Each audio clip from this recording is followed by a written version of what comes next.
Bismillahirrahmanirrahim. Cek satu. Assalamualaikum warahmatullahi wabarakatuh.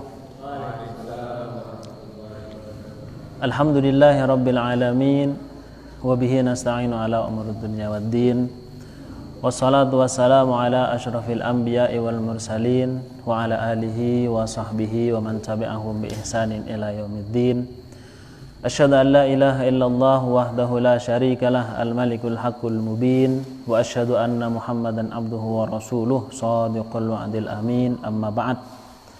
Alhamdulillah, panjatan, puja dan puji syukur kita haturkan kepada Allah di mana kita dipertemukan kembali dalam majelis yang sangat berkah yang insyaallah diturunkan rahmat-rahmat Allah, yaitu majelis ilmu, di mana disebutkan adalah sebagai taman-taman sorga yang ada di dunia ini.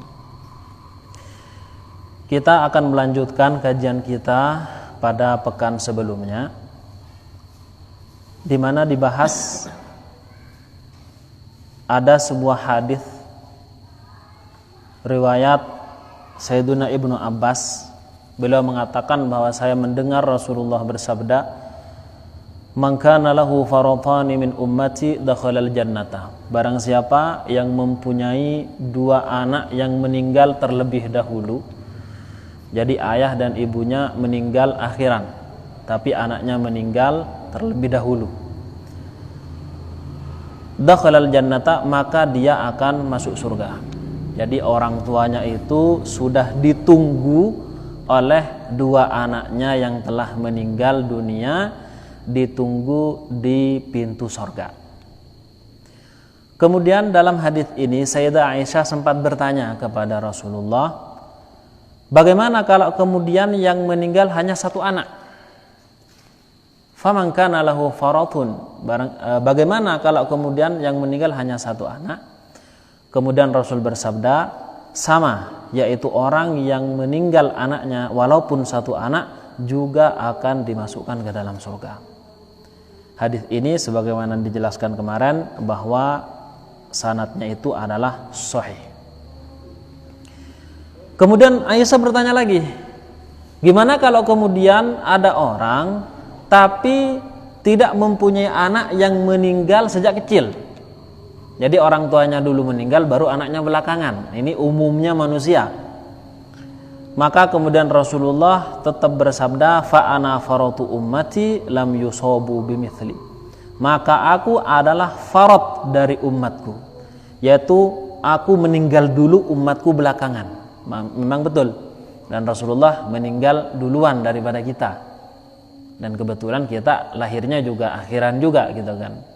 Dan itulah yang kemudian menunjukkan bahwa Rasulullah akan menunggu umatnya di pintu surga dan akan diberi yang namanya syafaat, khususnya asy-syafa'atul kubra, yaitu syafaat yang terbesar yang dimiliki Rasulullah. Wa fi sahihaini, masuk pada hadis berikutnya, di dalam hadis Sahih Bukhari dan Muslim, an Ibni Sa'id, an Abi Sa'id al-Khudri radhiyallahu taala anhu, anna Rasulullah sallallahu alaihi wasallam qala lin nisa'i. Jadi Rasulullah bersabda kepada para wanita, "Ma minkunna imra'atun yamutu laha thalathatun minal walad illa kanu laha hijaban minan nar." Barang siapa, wahai para wanita, di antara kalian punya anak kemudian meninggal, anaknya tiga. Thalathatun minal waladi, tiga anak yang meninggal dunia sebelum kalian, wahai para wanita, illa kanu laha hijaban, kecuali anak-anak yang tiga itu yang meninggal lebih dulu akan menjadi hijaban minan nar, akan menjadi penghalang dari neraka. Artinya dia akan dimasukkan ke dalam surganya Allah SWT. Kemudian ada seorang wanita bertanya, faqalat imra'atun wa ithnani, bagaimana kalau punya dua anak kemudian meninggal dunia? Faqala Rasulullah wa ithnani, ya, kalaupun dua juga sama. Kalau satu, maka hadis yang sebelumnya. Kalau tidak punya, maka Rasulullah yang sebagai faratnya. Farat itu adalah orang yang meninggal lebih dulu dari kita. Jadi kaum muslimin itu luar biasa ya. Mau dia punya anak, banyak, sedikit, atau bahkan tidak punya anak, semuanya baik. Bahkan kondisinya pun yang satu kaya, yang satu tidak, semuanya sama-sama baik. Makanya Rasul pernah bersabda kan, ajabun amrul muslimi, sungguh menakjubkan amrul mukmin, urusan orang-orang yang beriman, urusan orang-orang Islam. Kalau kemudian mereka ditimpa musibah, mereka bersabar. Fakana khairun lahu. Wa in asabahu sarra syakara. Kalau mereka mendapat kebahagiaan, mendapat rezeki, mereka bersyukur, fakana khairun lahu. Maka itu juga baik bagi dirinya. Jadi semua sisi apapun seorang muslim itu akan selalu baik kondisinya. Tentu ketika dia memang menerima atas ketentuan Allah Subhanahu wa taala. Ketika dia seorang muslim tapi tidak menerima pada ketentuan Allah, ya dia urusan lain gitu kan. Sudah diberikan cobaan, dia malah melaknat sini-sini, berbicara kotor sana sini, menunjukkan ketidakterimaannya. Tentu tidak masuk dalam bagian hal ini. Jadi tadi dalam Sahih Bukhari Muslim. Wa fi Sahih Muslim min hadits Abi Hurairah nahwuhu, dan di dalam Sahih Muslim secara khusus ada hadis yang senada dengan ini. Wa rawahu 'anin Nabi Ibnu Mas'ud wa Abu Barzah Al-Aslami. Wa fi Sahihaini. Hadis berikutnya dalam Sahih Bukhari Muslim an Abi Hurairah 'anin Nabi sallallahu alaihi wasallam bersabda, "Ma min muslimin yamutu lahu thalathatun minal walad lam yablughul hintha." Tidaklah ada seorang muslim kemudian punya 3 anak semuanya meninggal, dan mana meninggalnya masih kecil. Lam yablughul hintha.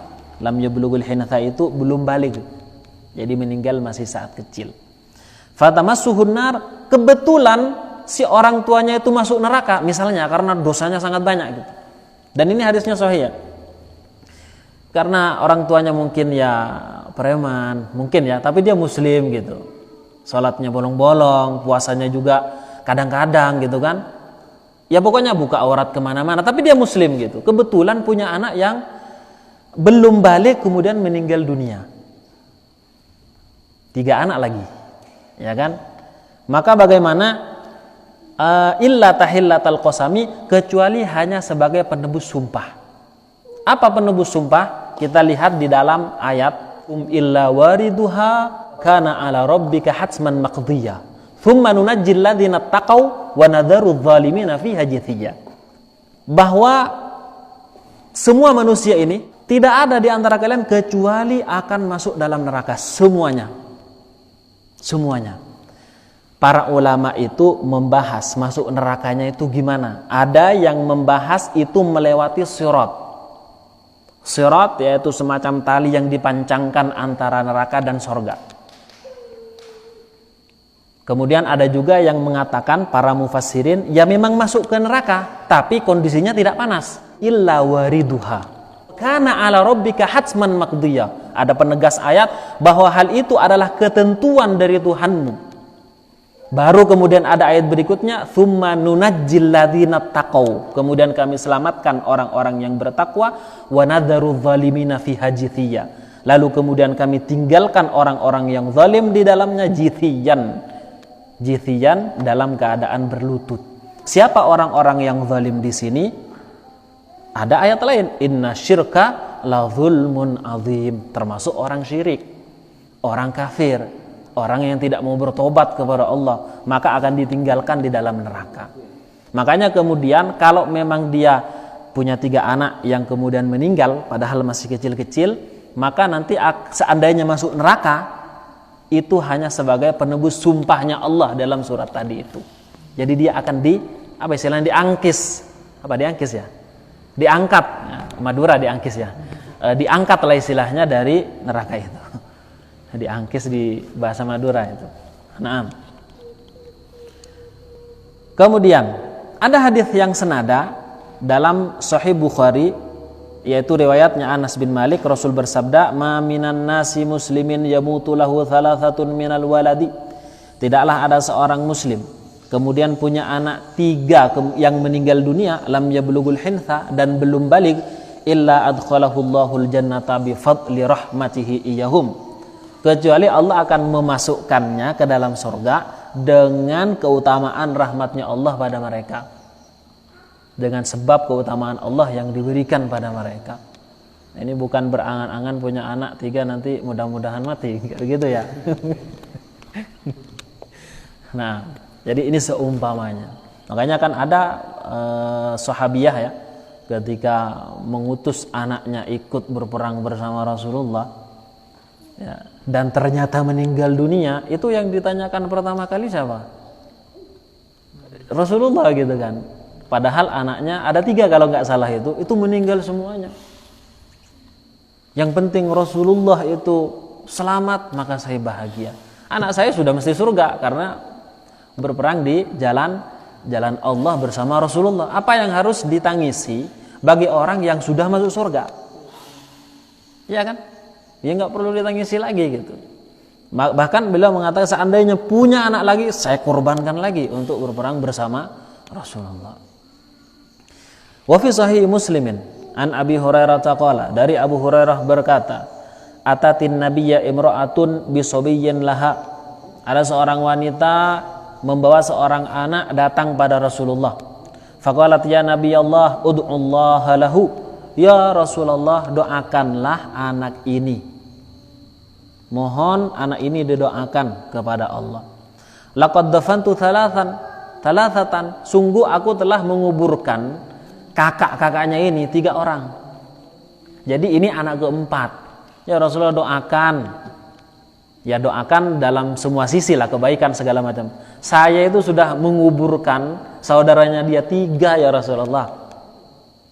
Ya kan bagaimana kan perasaan seorang ibu, dia menguburkan anaknya 3 lagi. Betapa sedihnya, betapa merananya. Makanya kemudian beliau datang pada Rasulullah minta doa. Faqala dafanti thalatha, Rasulullah pun tercengang. Kamu menguburkan 3 anak, artinya meninggal pada saat kecil semuanya. Qalat na'am, iya ya Rasulullah. Qala laqad ihdadarti bihadarin syadidin minan nar. Rasulullah kemudian memberi kabar gembira, sungguh engkau telah menjaga diri, ihdadarti ay imtana'ti, sungguh engkau telah menjaga diri dengan penjagaan yang kuat minan nari, dari neraka. Artinya kamu akan masuk surga. Dan ini hadisnya sahih ya, riwayat Muslim. Sahih Muslim. Sangat luar biasa ini. Nah, tapi syaratnya ketika ibu itu, orang tuanya itu memang benar-benar sabar.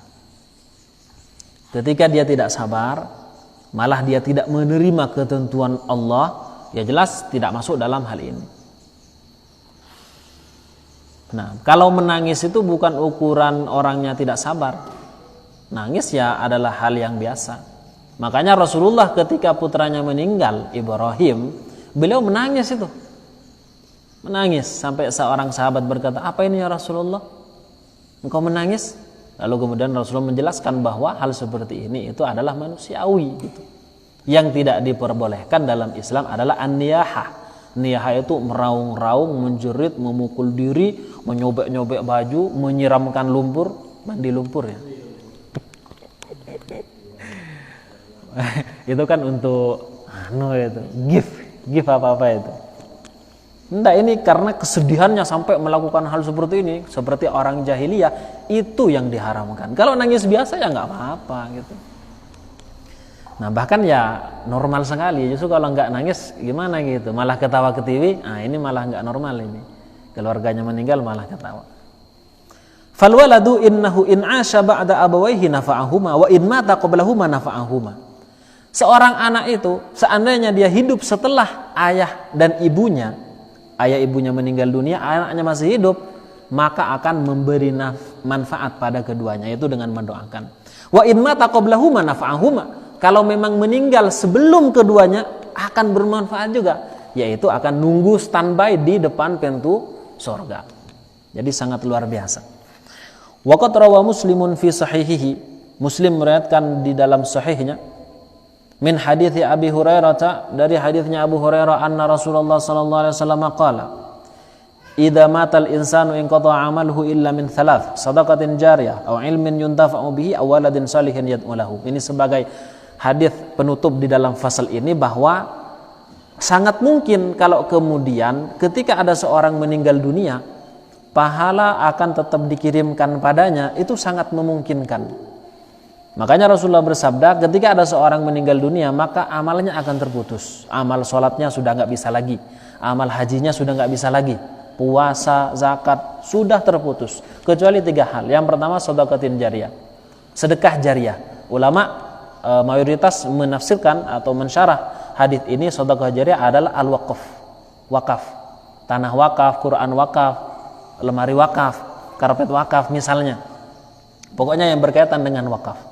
Ada juga yang mengartikan tidak hanya khusus itu, melainkan lebih umum lagi. Jadi apapun yang kemudian bisa diambil manfaatnya oleh orang lain setelah kematiannya masuk di sini, berupa harta benda. Au ilmin yuntafa'u bihi, atau ilmu yang kemudian bisa diambil manfaat. Ilmunya para ulama, misalkan contohnya Imam Syafi'i ya, sampai sekarang itu kan diamalkan, ditularkan lagi terus, itu pahalanya sangat luar biasa. Kemudian bagaimana sahabat juga, ya kan, laula sahabah ma'arafna al-Islam. Nah, kalau bukan karena sahabat ya kita nggak tahu agama ini gitu kan. Jadi pahalanya terus transfer, walaupun sudah berkalang tanah, pahala asupan gizi pahala terus masuk kepada mereka. Dan yang ketiga, ini poin yang dibahas di sini adalah waladin sholihin yad'u lahu, anak yang soleh yang mendoakannya.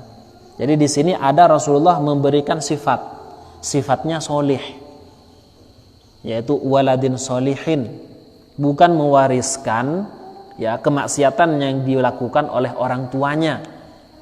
Ya, orang tuanya maksiat, ya kan, kerjanya kerja maksiat, diwariskan kepada anaknya kemaksiatan itu. Maka ya sama sebagaimana kebaikan akan mengalir kepada orang tuanya, ya kan, maka ketika si anak melakukan keburukan atas pengetahuan orang tuanya, atas arahan orang tuanya, maka terus akan mengalir. Begitu. Makanya anak kita diupayakan untuk terus diajari hal-hal kebaikan sehingga menjadi anak yang soleh. Nah, baik, kita berpindah pada fasal berikutnya terkait masalah. Di sini ada permasalahan sebenarnya. Di awal disebutkan ya bahwa tazawwajul wadudal walud fa inni mukatsirun bikumul anbiya yaumal qiyamah. Rasulullah kan jelas menyuruh hal ini. Nikahilah oleh kalian wanita-wanita yang subur dan penuh kasih sayang. Subur itu nanti banyak anaknya, bukan yang mandul. Karena yang recommended adalah yang subur memang. Kita bisa lihat dari keluarganya. Ibunya dia punya saudara berapa, bibinya punya saudara berapa, kemudian dia bersaudari berapa orang, saudaranya berapa orang, itu dilihat tingkat kesuburannya. Begitu. Nah, akan tetapi walaupun ada perintah memperbanyak keturunan, beliau membahas mengangkat tema di sini bahwa ada ayat begini. Fa in qila ma taquluna fi qoulihi azza wa jalla. Kalau ada yang bertanya, bagaimana pendapatmu tentang firman Allah berikut? Wa in khiftum alla tuqsitu fil yatama fankihu ma taba lakum minan nisa'i mathna wa thulatha wa ruba'. Fa in khiftum alla ta'dilu fawahidatan aw ma malakat aymanukum dzalika adna alla ta'ulu. Kita artikan dulu. Jika kalian takut, wa in khiftum, jika kalian khawatir, jika kalian takut, alla tuqsitu fil yatama, untuk tidak berlaku adil. Aqsata yuqsitu itu artinya berlaku adil. Kalau kalian khawatir kalau kemudian nanti ngasih makannya enggak pas, ya soalnya anak yatim, takut kemudian hartanya keikut ke kita dan yang lainnya. Takut kalian itu tidak adil, maka bagaimana? Fankihu ma tobalakum, maka nikahkanlah ma tobalakum, wanita-wanita yang disenangi oleh kalian, minan nisa'i mathna, baik itu 2, wa thulath ataupun 3, wa ruba ataupun mau 4. Jadi boleh Pak ya, perintah untuk menikah di sini disebutkan pertama langsung 2 gitu kan. Fankihu ma tobalakum minan nisa'i mathna, langsung mathna, kemudian wa thulath dan waruba. Nah, tapi ada penjelasan berikutnya. Fa in khiftum, kalau kalian khawatir lagi, alla ta'dilu, untuk kemudian tidak adil kepada para istri itu, Karena memang orang yang mempunyai lebih dari satu istri kemudian tidak adil, maka nanti di akhirat akan berjalan bagaimana? Kan miring kan? Miring, menunjukkan bahwa dia tidak adil. Tentu ketika dia sudah disimbolkan miring oleh Rasulullah, ya dia akan mendapatkan siksa gitu kan. Adil dalam pembagian di sini, pembagian nafkahnya, pembagian menginapnya dan lainnya. Kalau kalian itu khawatir untuk tidak berlaku adil, fawahidatan, maka cukup satu saja. Au ma malakat aymanukum, atau boleh nanti istilahnya ini zaman dahulu ya, walaupun mungkin saja bisa terjadi nanti tentang permasalahan budak. Au ma malakat aymanukum, atau budak-budak wanita. Kalau budak wanita nggak ada batas. 100 budak wanita itu boleh kita miliki. Ini kalau budak ada. Dan alhamdulillah sekarang budak tidak ada, vakum hukumnya. Bisa jadi suatu saat akan ada lagi gitu kan, ketika terjadi peperangan antara kaum muslimin dengan orang-orang kufar di akhir zaman. Nah, dzalika adna alla ta'ulu. Hal itu adna, itu lebih dekat, alla ta'ulu, untuk kalian tidak berlaku curang. Poin yang dibahas oleh Ibnul Qayyim Al-Jauziyah di sini adalah alla ta'ulu. Kalau kita lihat bahasa itu dari ala ya'ulu, yang artinya bermacam-macam. Bisa artinya curang, bisa artinya tidak adil, bisa artinya meletakkan sesuatu bukan pada tempatnya. Ala ya'ulu. Dan ini yang disepakati oleh para mufassirin dan ahli lugah. Hanya saja ada sebagian kecil ulama, dan ternyata itu adalah Imam Syafi'i, Mas, mengatakan alla ta'ulu adalah alla tukthiru awladakum. Jadi kalau artinya gitu kan, artinya kalau kalian khawatir untuk tidak adil kepada para istri itu, maka cukup satu saja, atau budak-budak. Nah, hal itu lebih dekat agar kalian tidak mempunyai banyak anak. Ini menurut penafsiran Al-Imam Asy-Syafi'i. Tapi menurut mufassirin dan yang lainnya, bahkan ahli bahasa, mengatakan hal itu lebih dekat agar kalian tidak berlaku curang. Nah, makanya kemudian Ibnul Qayyim Al-Jauziyah menolak keras pendapatnya Imam Syafi'i di sini. Jadi ini luar biasa ini ya. Tapi semuanya ilmiah. Jadi penolakannya masing-masing, ya kan? Ini Syafi'i berhujjah sekian, Ibnul Qayyim berhujjah sekian, semuanya ilmiah dan penuh dengan adab. Bukan seperti orang sekarang. Kelasnya ulama ini, kelasnya ustadz, mempunyai pengetahuan yang mumpuni. Tapi karena dia tidak suka, hanya karena dia itu tukang kunut itu, langsung kemudian kita cerca itu. Langsung kemudian kita, itu orang sekarang, Pak. Karena kenapa? Mengedepankan egoisme, tidak mengedepankan ilmunya. Tapi kalau dulu luar biasa. Kita tahu Ibnul Qayyim tidak sepakat dalam masalah ini terhadap Imam Asy-Syafi'i. Coba kita lihat alasan Ibnul Qayyim yang sangat masuk akal.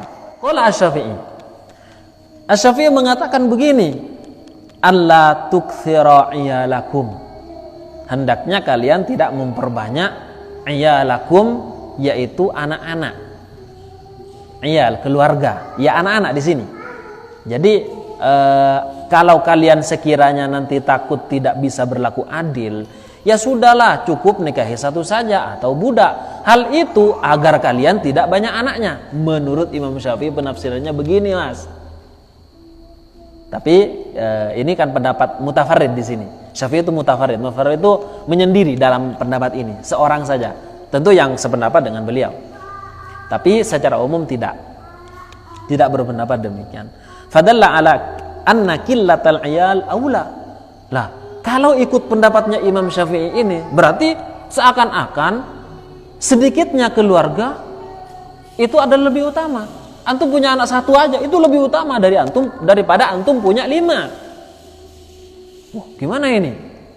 Terus gimana hadis Nabi yang tadi itu?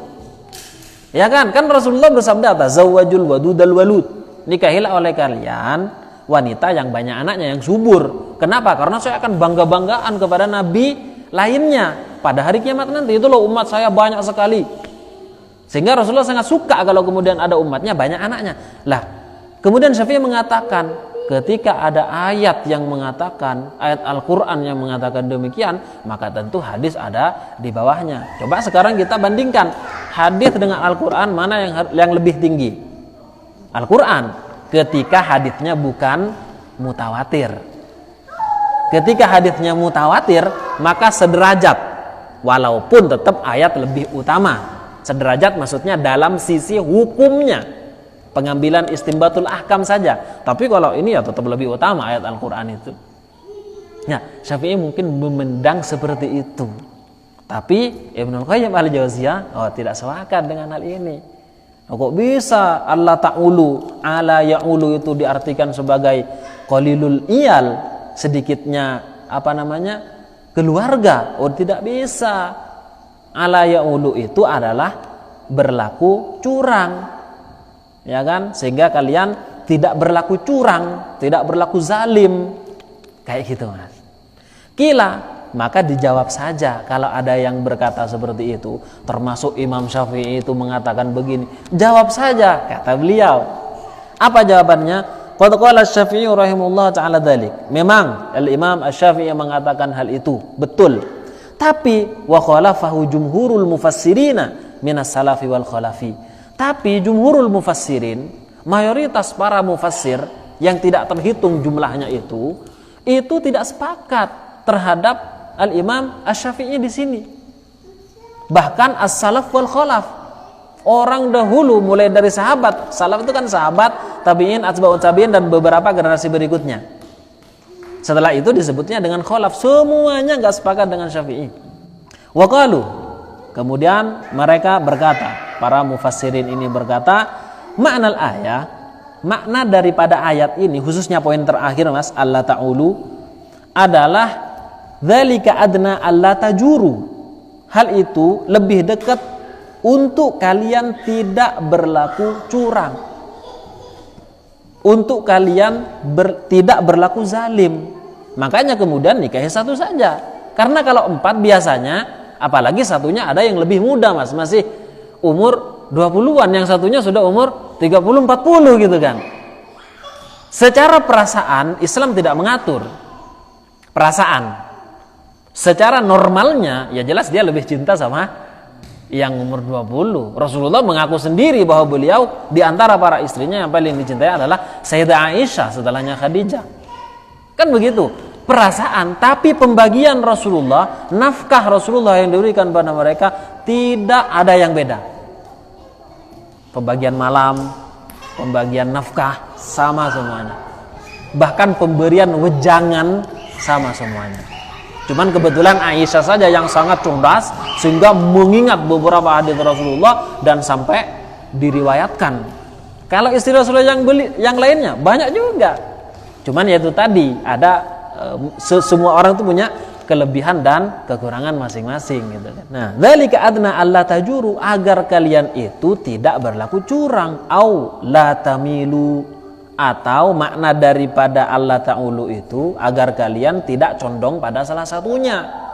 Makanya kemudian ketika kita mempunyai seumpama punya 4 istri gitu kan, mesti ada satu yang paling dicondongi, yang paling muda, dan kalau tidak kuat imannya dia akan lebih menuruti permintaan yang muda. Padahal yang tua membutuhkan juga, cuman karena yang muda yang masih fresh istilahnya itu yang lebih dituruti, karena lebih disukai, lebih dicintai gitu. Sehingga apapun dikasih.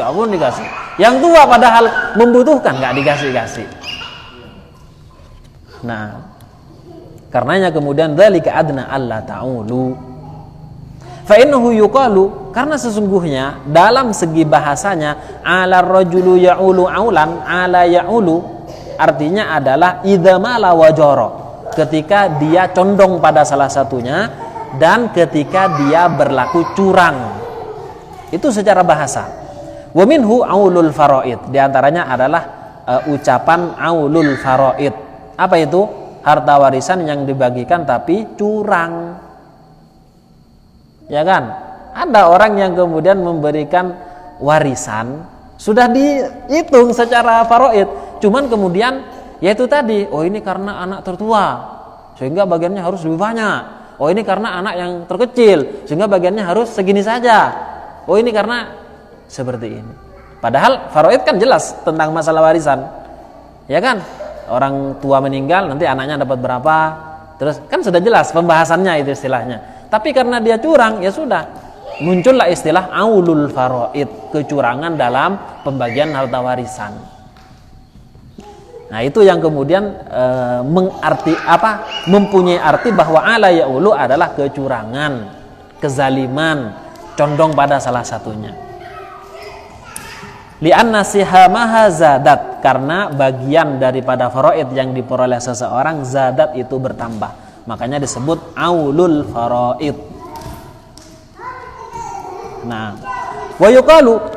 Nah, kalau yang kemudian berarti membutuhkan, berarti dia fakir gitu kan, yang kemudian digunakan oleh Syafi'i, karena kalau banyak orang biasanya lebih banyak membutuhkan harta ketimbang hanya satu orang, ya kan? Kalau antum istrinya satu, maka nafkah yang diberikan gimana kira-kira? Aman, enteng. Tapi kalau 4 coba, sementara kerjanya kita ya biasa-biasa aja, gimana terus? Mau dikasih 1000-an, 5.000-an? Ya kalau ikhlas lillahi ta'ala gitu kan. Ini anaknya orang masalahnya mas, kita ikhlas, tapi ini anaknya orang, kita harus muliakan aja orang ini. Nah, lah ala ya'ilu ailatan. Lah kalau ala ya'ilu ailatan baru artinya idza ihtaja, yaitu membutuhkan. Termasuk juga kathurul iyal, banyaknya keluarga. Karena kalau banyak keluarga mesti lebih banyak membutuhkan beras, lebih banyak membutuhkan uang. Qala ta'ala, Allah Subhanahu wa taala berfirman bahwa ala ya'ilu maknanya adalah membutuhkan, sehingga kalau diartikan ala ya'ulu itu artinya adalah tidak memperbanyak keturunan itu tadi sebagaimana yang disampaikan Syafi'i, itu tidak benar. Karena arti daripada ala ya'ilu yang digunakan di sini adalah wa in khiftum ailatan fasawfa yughnikumullahu min fadlihi insya. Kalau kalian khawatir pada kemiskinan, ailah itu kemiskinan atau kefakiran, maka kelak Allah akan mencukupkan kalian, yughnikumullah, Allah akan mengayakan kalian min fadlihi, dari keutamaannya insya jika Allah berkehendak. Waqala syair, bahkan juga bisa dihujjahkan bahwa ala ya'ilu itu artinya membutuhkan. Wa ma yadril fakiru mata ginahu wa ma yadril ghaniyyu mata ya'ilu. Orang yang fakir tidak tahu kapan ia akan menjadi kaya, sementara orang yang kaya juga tidak tahu kapan ia akan menjadi miskin. Ai mata yahtaju wa yaftakiru. Yang poin terakhir mata ya'ilu, yaitu artinya mata yahtaju wa yaftakiru, kapan dia membutuhkan dan dia akan fakir. Nah, lalu kemudian beliau mempertegas wa amma kathratul iyal, adapun memperbanyak keturunan, memperbanyak keluarga, falaisa min hada, tidak termasuk dari masalah ini, bukan ala ya'ilu. Tapi kan di dalam ayat yang awal itu ala ya'ulu, dzalika adna alla ta'ulu. Wala min hadza, dan juga tidak termasuk dari bab yang kedua. Walakinnahu min af'ala, akan tetapi digunakan lafaznya itu dari wazan af'ala. Ini kalau belajar bahasa Arab ya, jadi mengikuti wazan af'ala, yuf'ilu if'alan. Yuqalu a'ala ar-rajulu yu'ilu idza kathara iluhu. Dikatakan bahwa a'ala ar-rajulu dari ala ya'ilu, tapi diikutkan wazan af'ala menjadi a'ala ar-rajulu ya'ilu. Apa artinya? Idza kathura iyaluhu, ketika keluarganya banyak.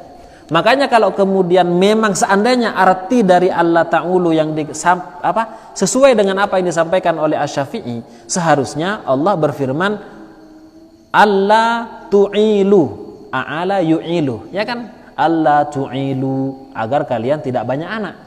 Tapi kan Allah berfirman Allah ta'ulu, agar kemudian tidak berlaku curang.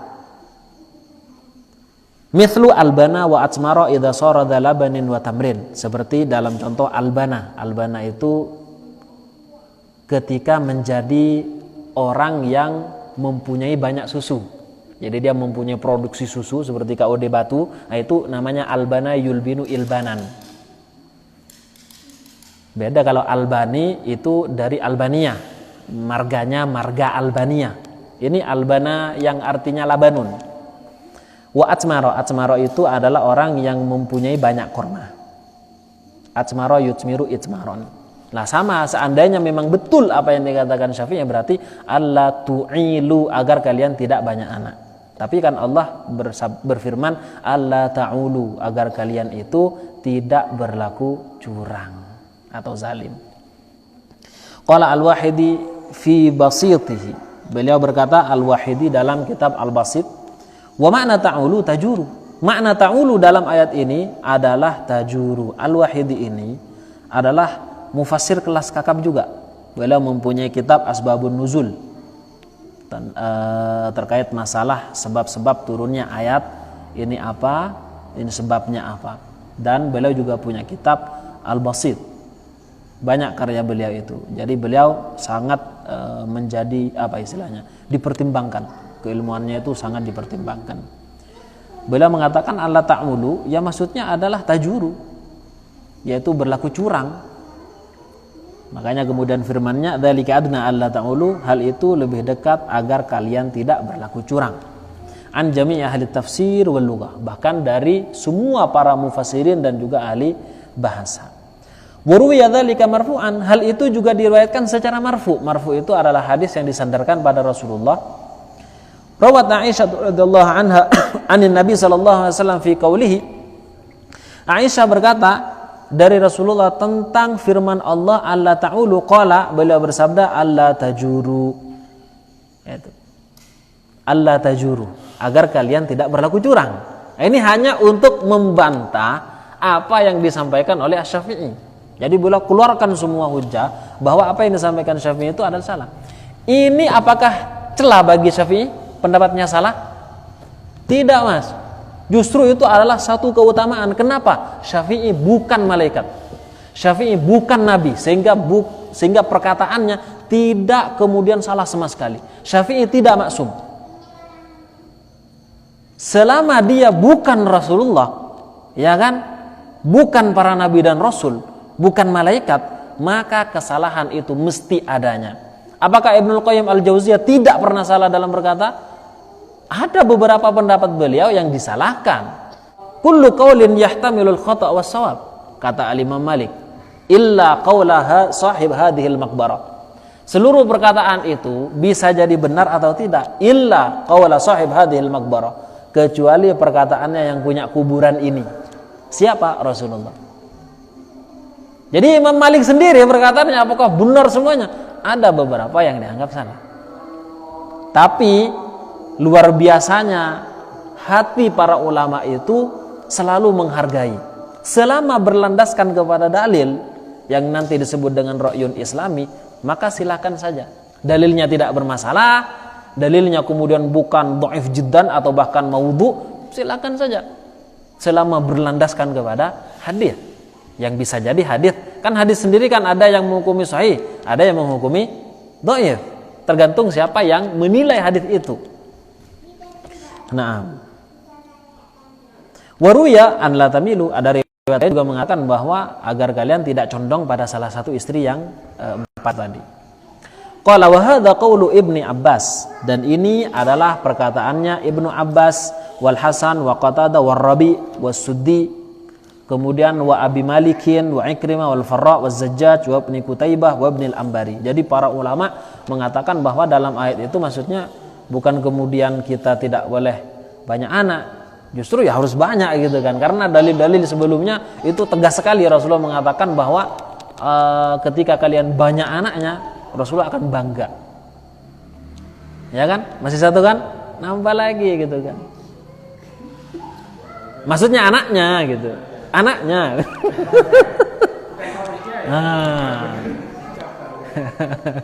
lah ya kan, anaknya nambah lagi terus seperti itu. Semakin bangga Rasulullah itu. Saya pernah baca satu hadis itu, saya lupa derajat hadisnya itu apakah sahih atau dhaif atau gimana. Apa katanya? Khairukum aktsarukum nisaan. Tapi nama kitabnya saya ingat, nama kitabnya adalah Al-Fawaidul Mukhtarah yang ditulis oleh Al-Habib Ali bin Hasan Baharun. Tapi derajatnya saya lupa apakah sahih atau gimana. Cuman redaksinya khairukum aktsarukum nisaan. Artinya sebaik-baik kalian adalah paling banyak istrinya. Adalah kalian yang paling banyak istrinya. Wah, gimana itu? Ya ini motivasi ya. Motivasi. Nah, kita lanjut. Sedikit lagi ya. Qultu, beliau mengatakan, wa yadullu ala ta'ayyuni hadzal ma'na. Dalil yang kemudian menunjukkan bahwa maknanya harus ini. Ta'ayyun itu tertentu. Maknanya pokoknya harus yang tadi disebutkan bahwa Allah ta'ulu itu adalah agar kalian tidak berlaku curang, tidak berlaku zalim. Minal ayat dari ayat ini wa in kana ma dzakarahu Syafi'i, walaupun telah disebutkan Asy-Syafi'i lugatan secara bahasa hakahal Farra' anil Kisai, bahkan ada riwayat dari Al-Farra' diriwayatkan juga dari Al-Kisai annahu qala wa minas sahabati man yaqulu, ada sahabat yang berkata, katanya beliau, ala ya'ulu artinya adalah idza kathara yaluhu, yaitu ketika banyak anaknya. Nah, ini kan menarik ya. Beliau mengatakan seluruh kebanyakan mufassirin enggak ada yang kemudian ala ya'ulu artinya banyak anak, itu bukan. Semuanya merujuk bahwa artinya itu tidak berlaku curang, la ta'ulu itu. Tapi ternyata ada gitu. Qala Al-Kisai seorang ahli lughah yang sangat tersohor, beliau bahkan sebanding dengan Al-Imam Sibawayh. Wa hiya lughatan fasihatun. Ini adalah bahasa yang fasih. Sami'tu hamanal Arab, yang saya dengarkan langsung dari orang Arab Badui yang bahasanya murni. Tapi Al-Imam Ibnul Qayyim Al-Jauziyah tetap menentukan yata'ayyanul awal. Yang pertama, makna yang betul, makna yang kemudian agar kalian tidak banyak anaknya, itu tertolak dengan sendirinya. Ya kan? Karena nanti kalau kemudian diartikan agar kalian tidak banyak anak, nanti sabda Rasulullah mentah gitu kan. Sementara Rasulullah bersabda dalam beberapa kesempatannya, riwayat ini dan hadisnya semuanya sahih, kemudian ditafsirkan begini, ya akhirnya mentah gitu. Nyuruh banyak, tapi dalam ayat sedikit aja gitu, agar kalian tidak kemudian melarat, tidak kemudian nelongso gitu. Makanya sedikit aja. Begitu. Nah, insyaallah kita lanjutkan pada pertemuan berikutnya. Mungkin ada yang perlu ditanyakan dulu. Nah, ya, kalau kita bicara hadis kan, ya tentu merujuk pada Al-Quran. Betul. Tapi kalau kita ngomong ke orang sekarang kan, ya ada keimanan, ada betul. Mungkin dinalar dari cerita atau betul. sirah dan sebagainya. Gitu ya. Kalau kita lihat Rasulullah itu kan anaknya banyak, tetapi oleh Allah kan disisakan 2. Abu Bakar itu kan juga 2, Asma sama Aisyah. Ada lagi? Ada lagi. Maksudnya kan tidak. Ini kalau logika ya, kan tidak linear dengan hadis kan, banyak anak, gitu kan. Dan apakah kemudian Ummul Mukminin yang saya pernah nulis itu 12 istri Rasulullah, tapi saya yakin lebih dari 12 sebenarnya. Banyak. Itu kan tidak, mohon maaf, dalam fase produktif semua. Gitu. Artinya kan ini bisa jadi kalau orang liberal apalagi ya, Islam, kamu sekarang ini tidak logis, nyuruh banyak anak, tapi gitu kan? Ini jangan 2 anak cukup ini KB, gitu kan? Nah, jangan Rasulullah dan ambasadornya KB, gitu kan? Ada itu apa? Dan apakah mungkin Umar, Utsman gitu? Itu juga anaknya banyak. Gimana? Menjawab pertanyaan orientalis dan liberal. Iya, betul. Jadi kalau kita disebutkan hadis ya langsung sami'na wa ata'na gitu kan. Iya gitu. Tapi itu sangat sami'na itu. Betul. Jadi gini, ada memang upaya-upaya untuk menjatuhkan Islam dan juga hukum-hukumnya, bahkan tokohnya seperti Rasulullah SAW dengan berbagai cara, diantaranya seperti yang disebutkan tadi.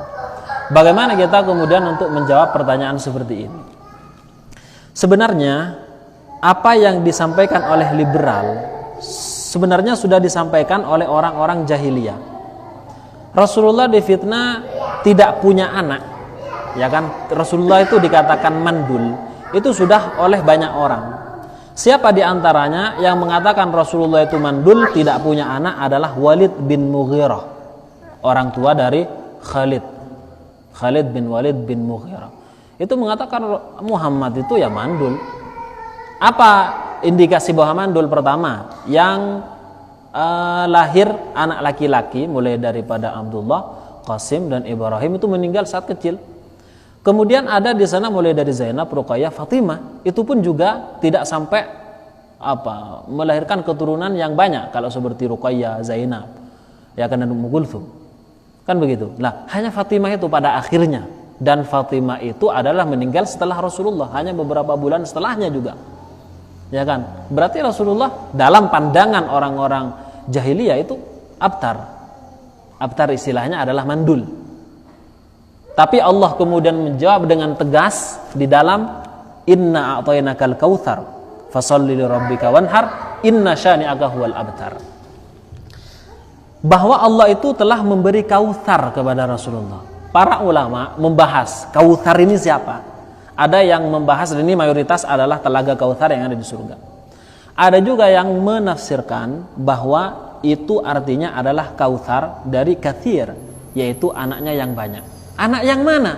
Wong buktinya memang hanya Fatimah. Setelah sepeninggalnya Rasul hanya Fatimah saja. Kan begitu. Ternyata dibahas bahwa memang Fatimah itu pada akhirnya menikah dengan Sayyidina Ali, ya kan? Kemudian punya anak Al-Hasan wal Husain. Kalaupun Al-Hasan wal Husain ini adalah cucu Rasulullah, tapi dari anak Rasulullah yang perempuan. Sementara hukum pernasaban itu nyambung pada ibu apa ayah. Berarti mereka cucunya Sayyidina Ali. Anaknya Sayyidina Ali lah. Maksudnya ke belakangnya itu nyambungnya ke Sayyidina Ali, bukan kepada Rasulullah. Tapi ingat, ini secara nasab. Secara nasab begitu. Ingat bahwa Rasulullah pernah bersabda, setiap nasab wasabab munqati'un illa nasabi wasababi, kecuali nasabku dan sebabku. Dan kemudian Rasulullah menyatakan bahwa nasab semua orang akan nyambung pada ayahnya kecuali nasabnya Fatimah. Kecuali nasabnya keturunanku, maka nyambung langsung pada aku. Ilmu nasab berlaku. Tapi ketika Rasulullah mengkhususkan masalah ini, ilmu nasab nggak berlaku lagi. Makanya kemudian daripada Sayyidah Fatimah yang kemudian menikah dengan Sayyidina Ali, lahirlah Ali Hasan wal Husain. Kemudian dari Al Husain lahirlah kemudian Ali Zainal Abidin. Kemudian terus sampai sekarang ada memang. Jadi keturunan Rasulullah memang ada sampai sekarang.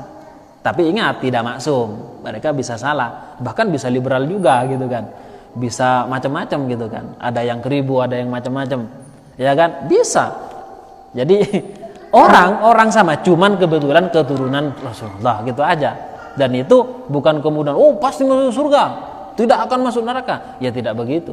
Rasulullah sendiri menyatakan bahwa semuanya karena amalnya. Jadi begitu. Begitu ya. Jadi intinya Rasulullah memang secara ini hanya Fatimah. Akan tetapi yang dimaksud keturunan bisa memang anak-anaknya, kemudian bisa juga sampai cucu cicitnya. Pernah ingat mungkin pada Anas bin Malik? Anas bin Malik ini dibawa kepada Rasulullah oleh ibunya yang bernama Ummu Sulaim ketika umur 10 tahun. Mengabdi pada Rasulullah kurang lebih 10 tahun. Minta beliau kepada Rasulullah, doakan anak saya. Didoakan beberapa hal, diantaranya banyak anaknya. Dan ternyata beliau itu banyak anaknya dari cucunya. Artinya dari keturunan cucu-cucunya. Beliau masih hidup pun cucunya sudah hampir mendekati 100, Pak. Karena doa Rasulullah. Begitu. Jadi makanya kemudian keturunan itu ya memang anak gitu, tapi anaknya lagi karena memang nyambung ke kita. Ini bin ini sampai bin kita gitu. Begitu ya. Nah, insyaallah kita cukupkan, lanjutkan pada pertemuan berikutnya. Kita tutup dengan kafaratul majelis. Subhanakallahumma bihamdik asyhadu an la ilaha illa anta astaghfiruka wa atubu ilaik. Assalamualaikum warahmatullahi wabarakatuh.